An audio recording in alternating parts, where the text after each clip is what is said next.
Salut tout le monde et bienvenue dans cette revue de presse. On démarre avec les Lions qui ont battu l'Espagne au tir au but en finale de l'Euro féminin. L'Angleterre conserve donc son titre au terme d'une séance de tir au but marquée par plusieurs échecs des deux côtés.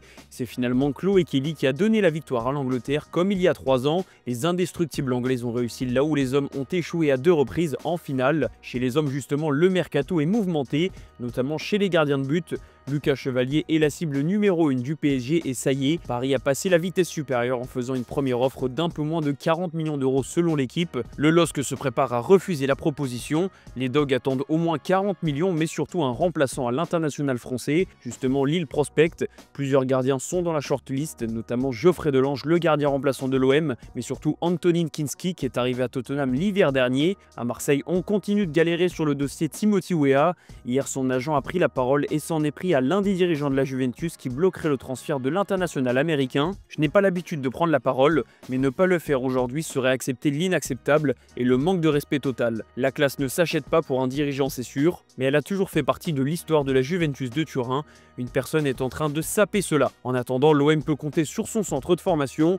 Plusieurs jeunes se mettent en valeur pendant la préparation et ils ont beaucoup d'ambition, comme expliqué à la Provence. On a tous le même rêve, jouer la Ligue des Champions, a déclaré Robinho Vaz, sans dire long sur les objectifs des jeunes Olympiens. La Ligue des Champions, justement, le Stade Malherbe de Caen en est très loin. Le club qui appartient à Kylian Mbappé est descendu en national et va devoir tout faire pour retrouver la Ligue 2.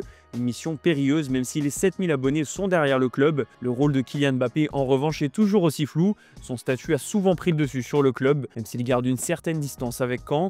Maxime Dornano, le nouvel entraîneur, a d'ailleurs expliqué qu'il n'avait pas discuté avec l'attaquant du Real Madrid, même si Mbappé a forcément eu son mot à dire sur le choix du coach. Direction l'Allemagne et Munich, une ville que va rapidement découvrir Luis Diaz. C'est à la une de Bild de ce lundi et on vous en avait déjà parlé hier. Un accord est imminent entre le Bayern Munich et Liverpool pour le transfert de l'international colombien. Un montant de 75 millions d'euros est évoqué, un gros coup pour le club bavarois et une très belle vente pour Liverpool qui veut encore se renforcer. Alexander Isak lui reste dans le viseur des Reds. L'attaquant suédois veut quitter Newcastle pour rejoindre Liverpool, mais il faudra encore tomber d'accord sur le montant. Justement, le Daily Mail pense que le champion d'Angleterre doit avoir d'autres priorités, notamment en défense.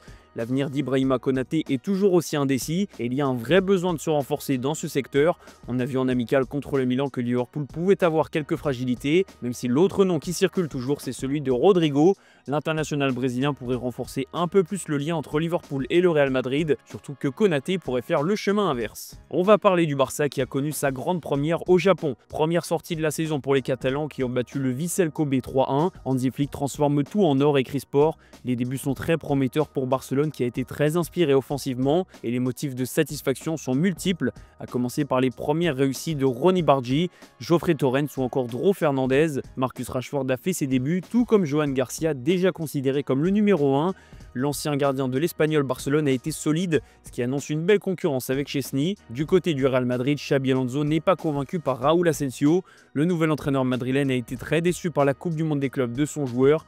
Entre son carton rouge et ses multiples erreurs, Asensio a été très loin du niveau montré en Liga et en Ligue des Champions, à tel point que Xabi Alonso voudrait le remplacer dans son 11 de départ, ce qui relance encore un peu plus la piste Ibrahima Konaté. Enfin, du côté de l'autre Madrid, l'Atlético, l'objectif numéro 1 s'appelle Enzo Millo. Pendant que le Real cible Rodri, le milieu offensif français de Stuttgart lui est dans le viseur des Colchoneros qui viennent de se séparer de Thomas Lemar et Samuel Lino. Au Portugal, maintenant que le départ de Victor Gyökeres est bouclé, le Sporting veut s'offrir Luis Suarez le plus vite possible. L'idée du club lisboète est de pouvoir compter sur l'ancien Marseillais pour la Super Coupe du Portugal qui aura lieu le 31 juillet. Justement, pendant ce temps, Gyökeres a fait ses adieux au Sporting. Il évoque les 2 plus belles saisons de sa carrière, preuve que le petit conflit lié à son transfert était surtout avec sa direction. Un mot sur João Félix, l'attaquant de Chelsea va finalement s'engager avec Al Nasser alors qu'il était à un pas d'un retour à Benfica. C'est un appel de Cristiano Ronaldo, mais surtout l'offre XXL du club saoudien qui aurait fait la différence. João Félix n'aurait d'ailleurs même pas expliqué sa décision à Bruno Lage. Un autre Portugais mais avec beaucoup plus de réussite, Bruno Fernandes.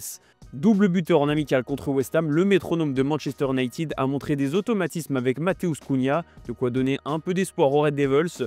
Douche froide en revanche pour Tottenham, Morgan Gibbs-White va bel et bien rester à Nottingham Forest cette saison, alors que tout semblait bouclé pour son transfert. On finit cette revue de presse en Italie, la Juventus veut boucler le prêt de Randal Kolo Muani le plus vite possible. La vieille dame négocie toujours avec le PSG qui ne veut pas céder son joueur aussi facilement, surtout vu le montant payé il y a 2 saisons. La première ligue reste en embuscade, même si la volonté de la Juventus et de Kolo Muani est la même, continuer l'aventure ensemble. Du côté de l'Inter Milan, Ademola Lookman devrait rapidement débarquer.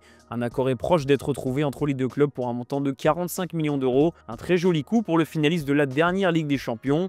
L'autre Milan progresse aussi, le retour de Massimiliano Allegri est intéressant pour le moment avec de l'intensité et un travail tactique déjà payant, en témoigne la victoire en amical contre Liverpool. C'est la fin de cette revue de presse les amis, merci de l'avoir suivi et on se donne rendez-vous en fin d'après-midi pour le JT Foot Mercato.